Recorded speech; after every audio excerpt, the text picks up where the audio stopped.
By anyone's standards, the history of ancient Israel over all the millennia has been super eventful. Invasions and upheaval were almost the norm for its people. But amidst it all, two major milestones stood out. One was positive, the other anything but. So the first, the positive one, was when God's servant Moses, with a little divine assistance, enabled the people to escape slavery in Egypt. The latter was the aftermath of being conquered by the powerful Babylonians, who came from modern-day Iraq in the 6th century before Jesus. It was bad enough being subjugated by a decidedly foreign power, but then their king, Nebuchadnezzar, forcibly removed the majority of the Israelite nobles, craftsmen, merchants and scholars, and dragged them off to his faraway country to stop them stirring up trouble. Yeah, it looked more merciful than slaughter, but it was still a cruel and a permanent blow. Once he'd transported the Israelites then, what was he to do with them? Such a distinctive race, well, they were barely compatible with Babylonian life, but they could still prove a valuable resource, if only they would get with the programme. Maybe turning a few key individuals would persuade others to feel more settled in their new home. So Nebuchadnezzar handpicked a few for career development. He would make proper Babylonians out of them. Well, but heavy lies the head that wears the crown. Was trouble brewing? Perhaps some of these Jewish recruits were going to turn out more resistant than the king had bargained for.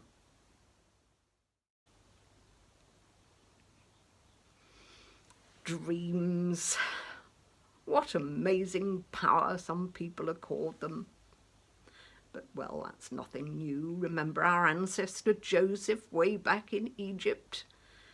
And maybe the more powerful and warlike the person, the worse the nightmare, especially if you're superstitious. Of course, I was just a young man back then. All was just as well. Not everyone survived the forced march from Judah. With a natural aptitude for languages, I was selected to learn the arcane arts of the Chaldeans. Their tricky cuneiform writing, their convoluted wisdom. Oh, it was an honour, I suppose. Oh, but we weren't quite the ticket from the off. It was interesting from an academic point of view, but their mumbo-jumbo could never win me over. You can take an Israelite out of Jerusalem, but you'll never fully get Jerusalem out of him. Images and idols, bulls and lions, dragons, flowers, everywhere you looked. The king had plastered his citadel with these many gods, Marduk and Ishtar, one for every day of the year, very likely. First, they gave us Babylonian names without so much as a by your leave. Our little gang of 4, Hananiah, Mishael and Azariah and me, we knuckled down anyway. We tried to make the most of our promotion, although we did have to be a little canny about the exotic, unclean diet they provided. Fruit and veg, they were plentiful, though, and the palace master was unusually liberal. Some court residents were still a little twitchy around us, especially the bona fide Chaldeans, but, well, we rubbed along, as long as we played the game, of course. Out of the blue, His Royal Highness has a bad night. Next, he cannot sleep for worrying about some terrible dream, and the whole court is thrown into turmoil. He summons his top councillors and he commands them to explain the meaning. Only he wasn't disposed to tell anyone of what. If you're truly wise men, you'll know anyway. Pardon? Success would be rewarded with honours and wealth, but fail, heads will roll. Chaldean heads. Thou shalt not kill, that cuts no ice with this lot, I can tell you. Justice normally means some kind of brutality. Well, you don't get to be top dog by being nice. Of course, I didn't get all this first-hand. Apprentice Chaldeans were not invited to the audience. No, the Lord High Executioner got me up to speed.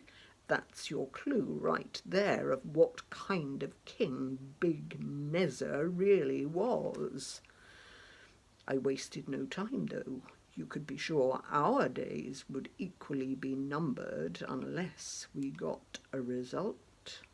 So, after I had promised Arioch, the Axeman, I would solve the king's dilemma if he could only give us a little more time, we four set to praying. And my answer came that very night, practically the minute my head hit the pillow. I never thought God would act so quickly. I had put a writing tablet by my bedside in case I needed to jot down anything in the night that came through. Not in Babylonian, of course. Smart move, actually. It was quite complicated. The king had seen this mammoth statue, made from different materials in levels, a terrifying head of gold, shoulders silver, right down to clay and iron at the base. Out of nowhere, an unhewn rock struck its feet, pulverizing the entire thing before growing into a mountain bigger than the entire earth. Gosh! I was overcome with gratitude and relief. Offering up a quick prayer of thanksgiving, I went straight back to Arioch. Was I confident? Well, only our God could have revealed such a thing. And now I had a chance to tell the despot so. No wise men, enchanters, magicians, or diviners can show to the king the mystery the king is asking. But there is a God in heaven who reveals mysteries, I told him. I buttered him up, of course, told him he was privileged to inside information, that the golden head represented him, and explained how things would turn out.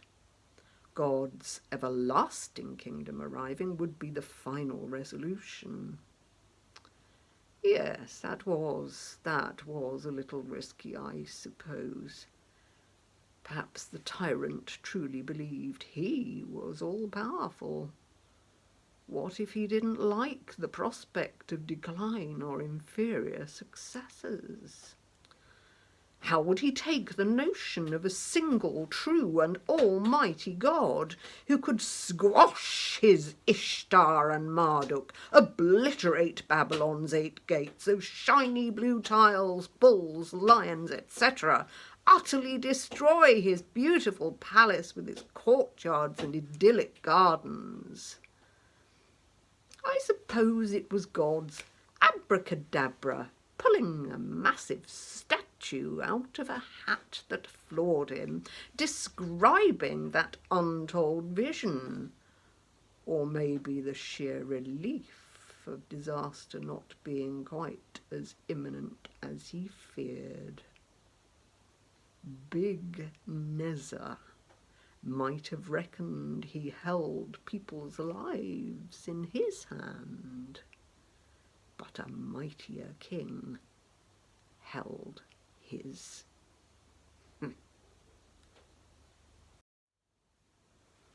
The young Daniel was deported to an entirely foreign land, subjected to this alien culture, bristling with incompatible customs and beliefs. This was a completely secular environment in Israel's eyes, however devout it might have claimed to be.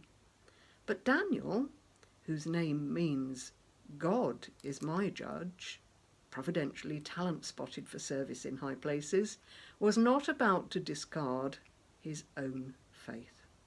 His loyalty remained to the God who had protected and guided his people since eons ago. He had instigated old Father Abraham's pilgrimage from practically this very starting point. At the mercy of worldly powers, however, Daniel and his 3 friends still served a king of an entirely different calibre.